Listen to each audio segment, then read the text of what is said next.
Thank you, Jason and Rachel. That's a hard act to follow.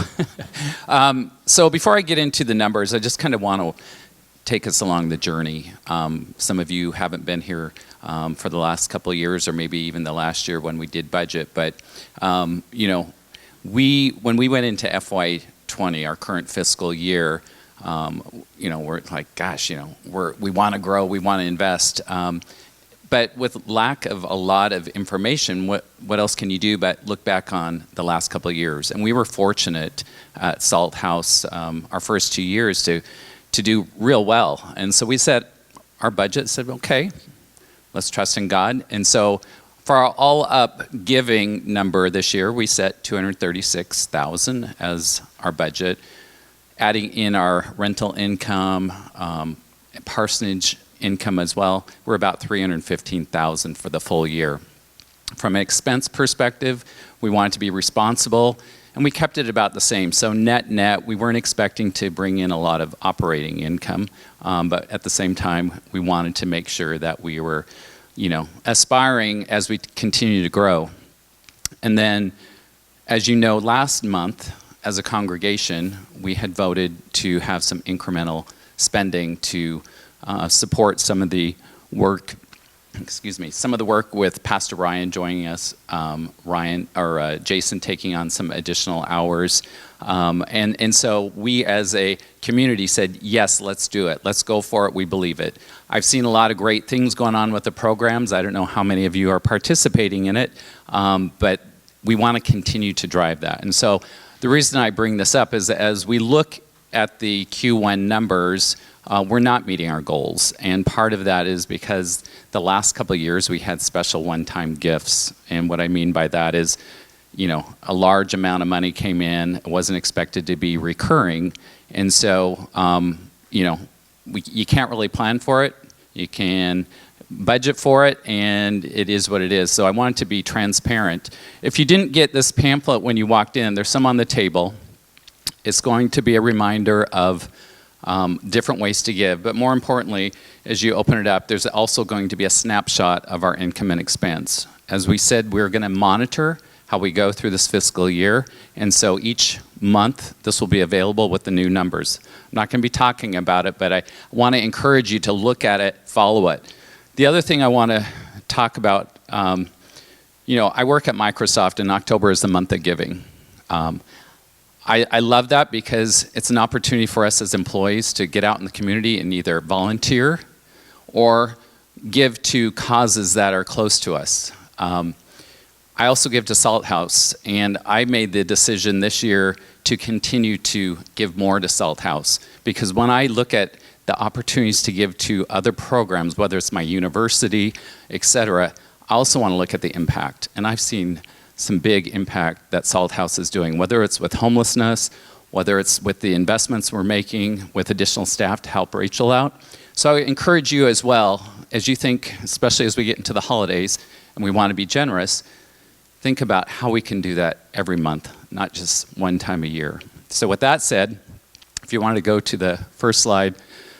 So you can see from a total income, we're about $11,000 below for the quarter. We're averaging just under $16,000 a month from general giving. Our budget was a little over $19,000. So you can see when the other sources of income pretty much on, a little bit over, but the real area that's causing it is in general giving. Next slide. So when you look at the expenses, total expenses, we were over by just under $1,500, and you can see from the staff line, that's the majority of it. And it's not the expense that we were talking about with the incremental hours, but when we had both Taryn and Gary leave, we have paid time off, or PTO, that we accrue, and that has to be paid out to them. And so that's what was causing that driver. Otherwise, if you were to take that out, our expenses would pretty much be on budget, which is a good thing. We want to control our expenses. Next slide. So this is the all up. When you look at our expenses being over, our total income being under, our net operating income, in this case, I put in parentheses, it's a loss. We're just at about 12,500. Next slide, please. So with that said, when we went into making the decision to invest more, we also knew that we could afford it from a balance sheet perspective, or in this case, the assets and liabilities. The top line checking, and we look at it quarter over quarter, so where we ended the end of the fiscal year and where we ended the end of September, you can see that our total current assets, pretty healthy, very healthy. Savings in general is a good amount, but we don't want that to erode too much. We know that this is a growing year, so there will probably be some erosion with that savings, but we want to be able to build for the future. Otherwise, you can see the liabilities on your right-hand side. They're pretty much similar. So we don't have any long-term debt or anything like that, which is great. So we do have the means to support our growth, but we want to build for the future. Next slide. So I want to talk about giving. And again, these are outlined here. You're all familiar with the Joy Jar. Thank you. We also have online and text. Next slide. I know people in here shop on Amazon. Take a moment to go to Amazon Smile. Salt House is available. Add it. Any little bit will help. The other thing, employer matching. I know I have some colleagues here that work for Microsoft. I encourage you to go into the giving tool, find Salt House Community Initiatives that supports homelessness primarily. Microsoft will match. An example of that in Q1, it's not shown in the financials because it's a restricted fund, meaning we can't use it for our operating expenses. But there was a donation of $5,000. Microsoft matched $5,000. Q1, we had $10,000 come in. That will help us support homelessness, whether it be the baskets or another initiatives, or our continued support downstairs for the additional hours on the weekend that we agreed to do. So Microsoft employees, I'm asking you, take a moment to do that.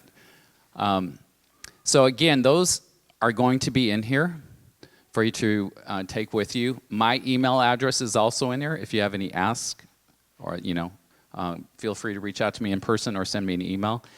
But I did want to make sure that we are being transparent.